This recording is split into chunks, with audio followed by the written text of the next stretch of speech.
வணக்கம். இன்றைய பதிவு பார்த்தீங்கன்னா, நம்மளுடைய உடல் நார்மலா இருக்கக்கூடிய நிலையில தொப்பை மட்டும் இருக்கின்ற, அதாவது இந்த ஸ்தானம் மட்டும் பெரிதாக இருக்கக்கூடிய ஒரு நிலை.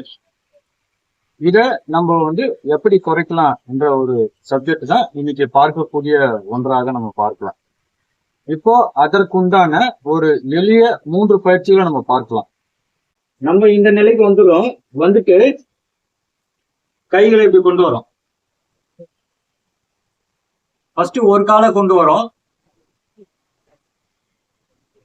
கால்கள் கொண்டு வரும் பொழுது இங்க மூச்சு காத்து இழுப்போம், இங்க மூச்சு காத்து வெளியில வரும்.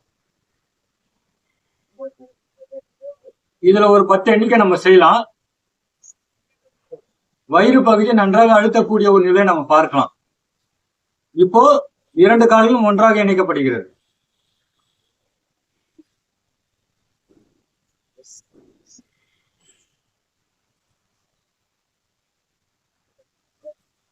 இதுல ஒரு 10 எண்ணிக்கை.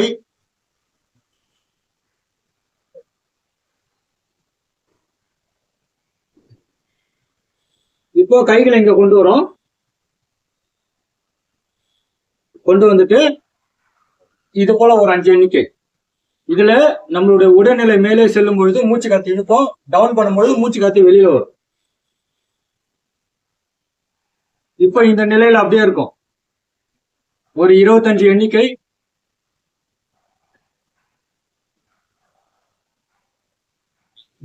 எண்ணிக்கைன்றது 1, 2, 3 இது போல எண்ணிக்கையில 25 எண்ணிக்கை.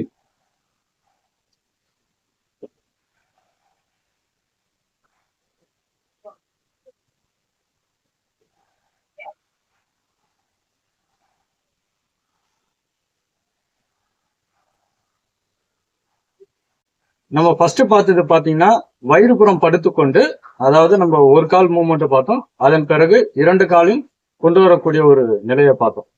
இரண்டுமே ஒரு 10 எண்ணிக்கை செய்து கொண்டு வரலாம். இதுல செய்யும் பொழுது நம்முடைய உடல் பகுதி நார்மலா இருக்கக்கூடிய ஒரு நிலை, தொப்பை மட்டும், அதாவது வயிறு பகுதி மட்டும் பெரிதாக இருக்கக்கூடிய ஒரு நிலையை சரி செய்யக்கூடிய ஒரு ஆற்றல் என்பது உண்டு. இந்த பயிற்சி செய்வதனால அதாவது நம்மளுடைய ஜீரண சக்தி அதிகரிக்கப்படுகிறதுன்னு பார்க்கலாம். கேஸ்ட்ரிக் ட்ரபிளுக்கு ரொம்ப நல்லது. சர்க்கரை வியாதியை கட்டுப்படுத்தக்கூடிய ஒரு ஆற்றல் உண்டு. அதே போல பெண்களுக்கு யூட்ரஸ் சம்பந்தப்பட்ட பல பிரச்சனைகளுக்கு தீர்வு அளிக்கக்கூடிய ஒரு நிலையாக பார்க்கலாம். நம்மளுடைய கல்லீரல், மண்ணீரல், பித்தப்பையை ஸ்ட்ரென்தன் பண்ணக்கூடிய ஒரு ஆற்றலும் உண்டு. அடுத்தது 2வது பாத்தீங்கன்னா புஜங்காசனம். அந்த புஜங்காசனம் பயிற்சிக்கு முன்பாக ஒரு வார்ம் அப் செய்தோம். அதுல ஒரு 5 எண்ணிக்கை செய்து கொண்டு வாருங்கள். அதன் பிறகு அந்த புஜங்காசனம் செய்வதனால ஏற்படக்கூடிய நன்மைகள்னு பாத்தீங்கன்னா, அந்த புஜங்காசனம் பேர் வர காரணம் என்ன அப்படி பார்க்கும் பொழுது, ஒரு நல்ல பாம்பு படம் எடுக்கின்ற ஒரு தோற்றத்தில் இருப்பதனால இதற்கு இந்த பெயர்னு பார்க்கலாம். இந்த ஆசனம் செய்வதனால ஏற்படக்கூடிய நன்மைகள்னு பாத்தீங்கன்னா, தொப்பை பகுதியை நன்றாக குறையக்கூடிய ஒரு நிலையை நம்ம பார்க்கலாம். ஸ்பைனல் கார்டுக்கு ரொம்ப நல்லது. முதுகு வலி வராமல் காக்கக்கூடிய ஒரு முக்கிய பயிற்சியாக பார்க்கலாம். சக்கரவாதிக்கு ரொம்ப நல்லது. நம்மளுடைய கல்லீரல், மண்ணீரல், பித்தப்பையை ஸ்ட்ரென்தன் பண்ணும். ஆஸ்மா, வீசிங், சைனஸ் இது போல பிரச்சனைகளிலிருந்து விடுபடக்கூடிய ஒரு நிலையாக பார்க்கலாம். இதுல ஒரு 25 எண்ணிக்கை நம்ம செய்து கொண்டு வரலாம். அடுத்தது இப்ப 3வது ஒரு பயிற்சி என்பது நம்ம பார்க்கலாம். இப்போ நம்ம இந்த நிலைக்கு வந்துடும். காலை இப்படி கொண்டு வரோம்.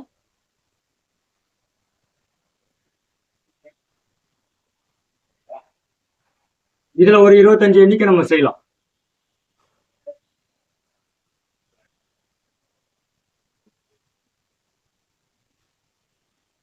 Normal beating. இதுல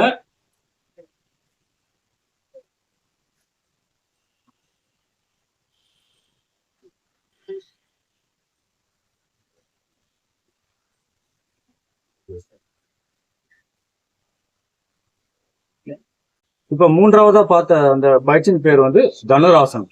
ஒரு தனுசை போல தோற்றத்தில் இருப்பதனால இதற்கு இந்த பெயர்னு பார்க்கலாம்.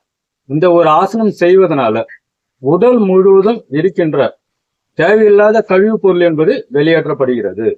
தைராய்டு கிளாண்டுக்கு ரொம்ப நல்லது. கழுத்தில் சேர்கின்ற கொழுப்பு ஸ்தானம் என்பது குறைகிறது. அதே போல தோள்பட்டையில் சேர்கின்ற கொழுப்பு ஸ்தானமும் குறைகின்ற ஒரு நிலையை நம்ம பார்க்கலாம். தொடை ஸ்தானத்தில் சேர்கின்ற கொழுப்பு ஸ்தானமும் குறைகிறது.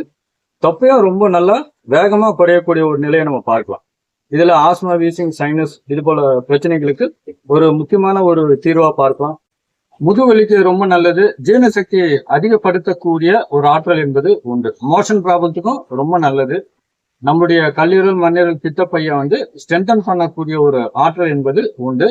சர்க்கரை வியாதியை கட்டுப்படுத்தக்கூடிய ஒரு ஆற்றலும் உண்டு.